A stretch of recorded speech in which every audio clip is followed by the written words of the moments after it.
సాయం చేస్తామని చెప్పి భవిష్యత్తులో కొండగట్టు పుణ్యక్షేత్రం అంటే ఆంధ్రప్రదేశ్ లో తిరుపతి ఏ విధంగా అయితే ఉందో తెలంగాణ రాష్ట్రంలో కొండగట్టులో అన్ని రంగాల్లో అభివృద్ధి చేసి చూపిస్తామని చెప్పి ఇటీవల అసెంబ్లీలో కూడా దీనికి సంబంధించి ప్రశ్న ఎత్తినాం.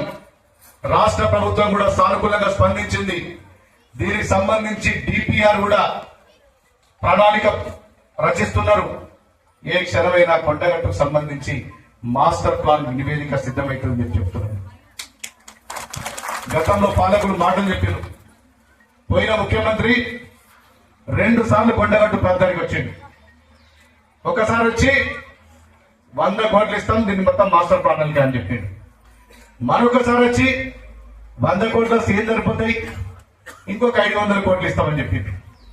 ఒకసారి 100 కోట్ల ప్రామిస్ చేసిండు, ఒకసారి 500 కోట్ల ప్రామిస్ చేసిండు, మొత్తం 600 కోట్ల ప్రామిస్ చేసిండు.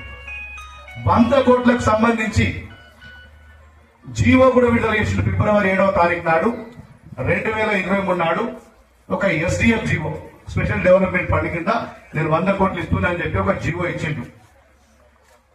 ఎప్పుడు ఇచ్చిండు? ఫిబ్రవరి 7వ తారీఖు 2023 నాడు. మనకి ఎన్నికలు ఎప్పుడు జరిగినాయి? డిసెంబర్లో జరిగినాయి.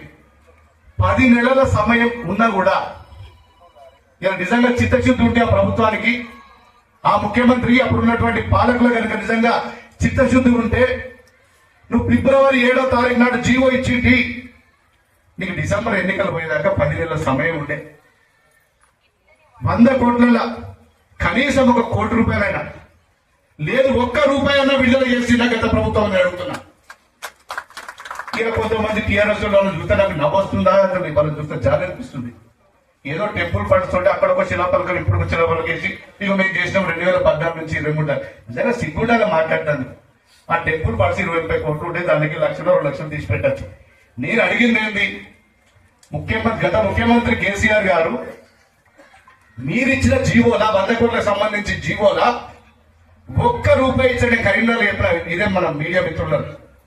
ఆ 100 కోట్ల జీవోలా 1 రూపాయిగా మీరు నిజంగా విడుదల చేస్తుంటే నేను రాజకీయంగా సన్యాసం తీసుకుంటే ఇంకోసారి చొప్పగా రాజకీయం ఏం చెప్పిన అది మర్చిపోయి ఇక మేడం గీడ శిలాపలకం ఇష్టం, ఆడొక శిలాపలకం ఇష్టం.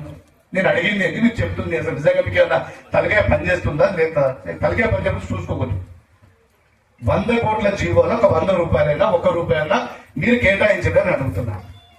కానీ మన రాష్ట్ర ప్రభుత్వం, మన ముఖ్యమంత్రి రేవంత్ రెడ్డి గారికి ప్రత్యేకమైనటువంటి శ్రద్ధ ఉంది. కొండగట్టు పైన ఖచ్చితంగా మేము డెవలప్మెంట్ చేసి తీరుతాం. మా మంత్రి గారు మాకు పూర్తిగా మద్దతున్నారు. మా మిగతా మంత్రులు కూడా శ్రీధర్ బాబు గారు కానీ, పొన్నం ప్రభాకర్ గారు కానీ ప్రతి ఒక్కరు కూడా కొండగట్టు పుణ్యక్షేత్రాన్ని డెవలప్ చేయాలి. ఈ రాష్ట్రంలోనే దీని ఒక అద్భుతంగా తీర్చిదిద్దాలన్న సంకల్పం ఈ రాష్ట్ర ప్రభుత్వానికి ఉంది.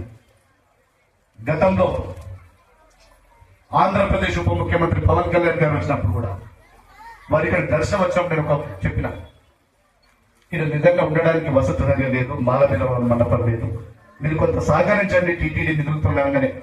వారు కూడా చాలా పెద్ద మనసు చేసుకొని ఈ రాష్ట్రం కాకపోయినప్పటికీ కూడా 36 కోట్ల విడుదల చేసింది.